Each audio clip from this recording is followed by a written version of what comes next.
Seeing a fascinating dynamic, which is Republican governors, particularly Ron DeSantis, basically telling FEMA, we saw your act, we don't like it, get out of the way, we're in charge now. The assertion of state rights and the success of states to do a better job than the federal government, maybe one of the big learning lessons of these two hurricanes. I hope it's not going to be a hard lesson to learn, because this next one looks bad. I hope they're wrong on this one and they miss it. I hope God sends it another direction or just stalls it out. But it doesn't look like that's going to be the case. And we're going to see just how poorly FEMA performs.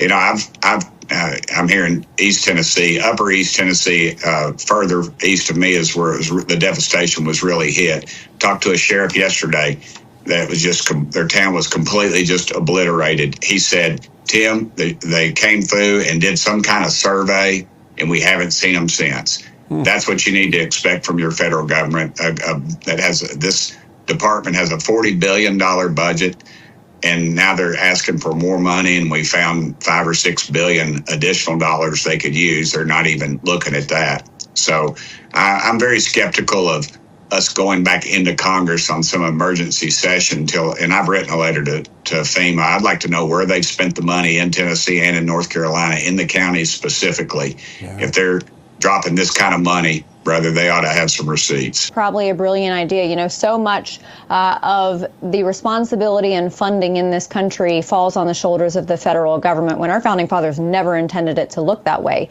Are we in a situation much like the Department of Education, where we should take that federal funding and send it to the states instead?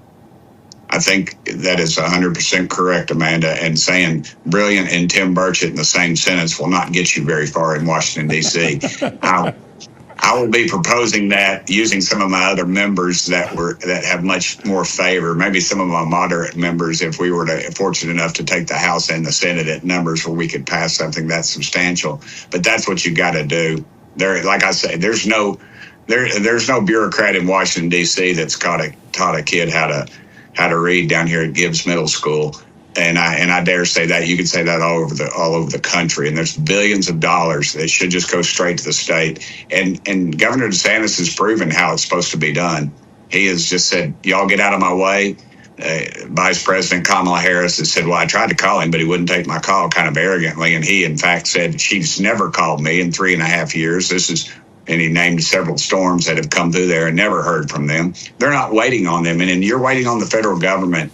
You're backing up, because these people need help right now, not some bureaucrat coming down doing a DEI study or making sure the LGBTQ community is not impacted more so than the rest of the community, which is something that they actually studied with your federal tax dollars.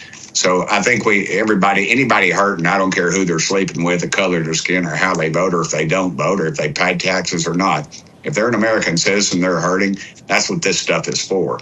And I would also caution folks to remember too that FEMA is not constitutionally sound. It's not mandated by the Constitution. So when we start talking about moving the funding around for this organization, I think we ought to seriously look at its management structure, and that it should possibly just be a flow through for the states to receive these funds and let them handle it how they know best.